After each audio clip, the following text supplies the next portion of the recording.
अद्दा सुबत्ता जी अद्दा बत्ता दर बंद लगो पियो वांदरो बंद लगो पियो हथ पक तू खड़कायस न अल्लाह साईं हथ बाकी छाज लाइ ॾिना थी हंधा खड़काईंदासीं त निंड पिटी वेंदनि न मां थोरो सॾु थो कयां न आदिका गर्मी ओ गर्मी असांखे सुम्हण ॾियो न गर्मी हिते सुम्हण जी जॻह कोन्हे ॿिए पासे वञी सुम्हो या कुतनि सां गॾु वञी सुम्ही रहो।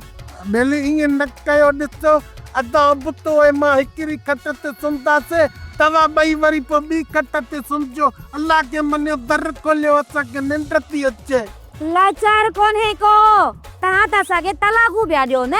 इहो त इन चंडे उबत जो दिमाग़ ख़राब थियो न छो त आहे ई उबत मां त सारो आहे न सिधो हाणे ॿई ॿाहिरि धूड़ पिया पायो दरवाज़ो कोन खुलंदो।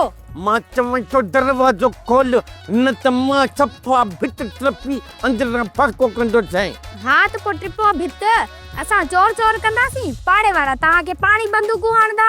ओ मुंहिंजी सोरी सर्दी हिन राति अधु राति जो काॾे वञूं ॿार कुता बि खोर बीठा आहिनि। हा हा कुतनि खे आहे मरणो जो तव्हांखे चक हणंदा।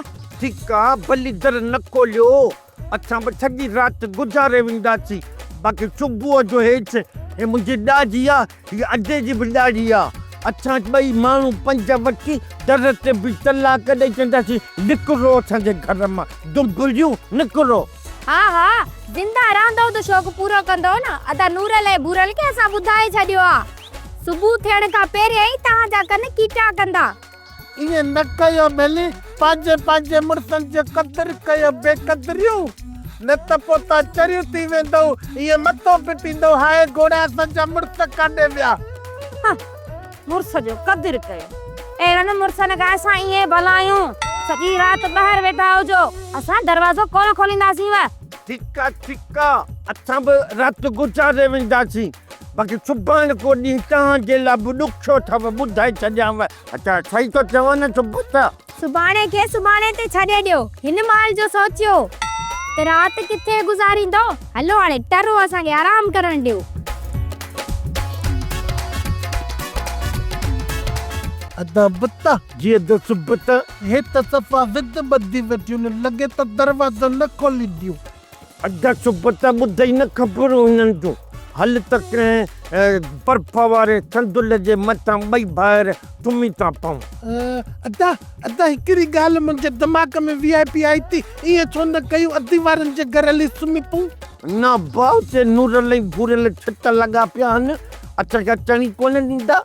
अदा बिता मिड़े ईअं दाब ॾिनो हूंदो ईअं हूंदो कोन हलूं न तव्हां खणी धिका ॾिनो त पोइ खणी मोटी ईंदासीं न हिते बीहण को त हुते भलो आहे हिन ॾाइणनि खे त तरस नथो अचे असांजी भेनरुनि खे त तरस ईंदो न असां ते सही थो चई अधु त अधु न उन्हनि खे तरस बि तरस आहे पोइ हाणे हल त हलूं था होॾे। हा